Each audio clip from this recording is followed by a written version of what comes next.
Hey everybody, I'm here today to show you and tell you that you need this if you are a retro gamer. That's right, you need this if you're a retro gamer. If you enjoy playing retro video games like myself, you need something like this, and I'll tell you exactly why. First of all, what is it? Well, essentially, and there's a whole bunch that are similar, that's why I'm not going to link it in the description or anything like that, because there's so many that are very similar, so you can do your own research, figure out which one suits your needs the best and your budget the best. But essentially what you need is an AV to HDMI converter. That's essentially what this one is. I don't even know like what brand, I can't remember what brand it was or anything like that, so I can't even recommend it specifically, but you need something like this, okay? There were a whole bunch that were similar. I just chose the one that essentially had the best ratings. That's what I did, okay?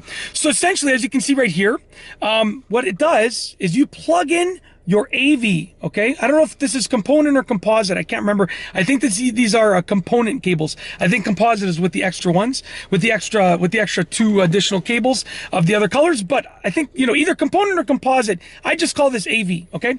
You plug your console into this, okay? As if you would plug it into the TV, you plug it into this over here. Then on the other side, you get an HDMI cord, and you plug the HDMI cord in from here to your TV. So your console goes into the unit, and then the unit then sends that video signal through HDMI to the TV. So what it does is it allows you to connect your console to your TV via HDMI, which number one is more convenient because we use HDMI nowadays for pretty much all video uses, okay, and audio uses, obviously because it's one cable does it together. But essentially, when you do that, number one, it makes it easier to connect it to your TV. Number two, it's going to upscale it. So check this out. It's actually an upscaler. Now, right now it's set to 720p. Okay, you can actually flick the switch and bring it to 1080p as well. So I can go either 720p or 1080p. And I will tell you, it's not like it just looks phenomenal. I won't say that, right? But it fits the screen really well, you know, because back in the day, with older retro consoles, they had a different aspect ratio than we have now. I think older ones were 4:3, and then now it's 16:9, if I remember correctly.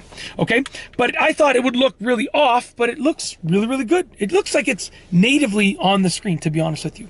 Okay, the only thing is that you need to power this. So it came with this cable as well, which is just a USB power cable. Plugs into the over here. It says USB/power. Okay, and this end over here plugs into, like, you know, a USB powered like the little charging brick like that you would charge your phone with and stuff like that, or your tablet. Okay, and it works really well, and it allows me to connect my retro consoles via HDMI. I'll tell you why this is super important for myself.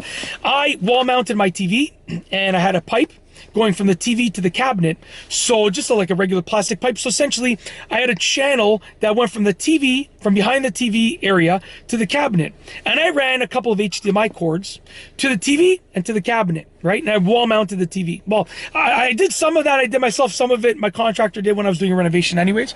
But some of it I did myself. Other parts, it was part of the built-in. So like he did, you know, part of it because it was part of like what he had quoted me for creating the built-in. Okay, in the family room. And essentially, I didn't run AV cables, okay? Now, the TV is wall mounted, and I didn't get a movable mount. I just got one that swivels a bit.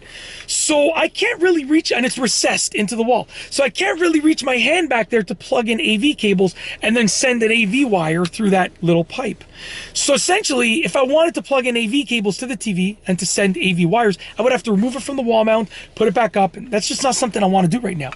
So this allowed me to use the pre-existing HDMI cords to plug in my retro consoles to the TV via the HDMI cords that I had already run. Really, really simplistic and easy to do. And that is essentially it. If you are a retro gamer, you need one of these. Even if you don't use it all the time, maybe you only use it sometimes, it's totally worth it. In addition, I play, you know, like N64 with my kids once every few weekends for like an hour here and there, okay?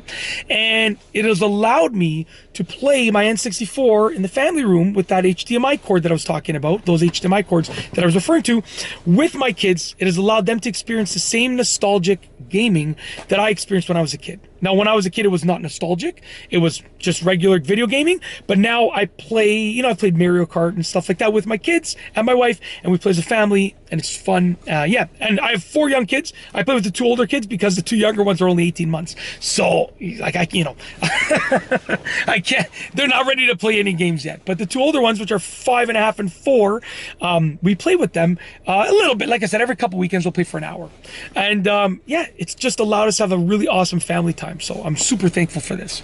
And that's essentially it. If you are a retro gamer, you need one of these. If you like this video tutorial, it's not really a tutorial, but more of an explanation / story time, please be sure to give it a thumbs up. Let me know what you think down below as a comment. And of course, be sure to subscribe for more great videos just like this one.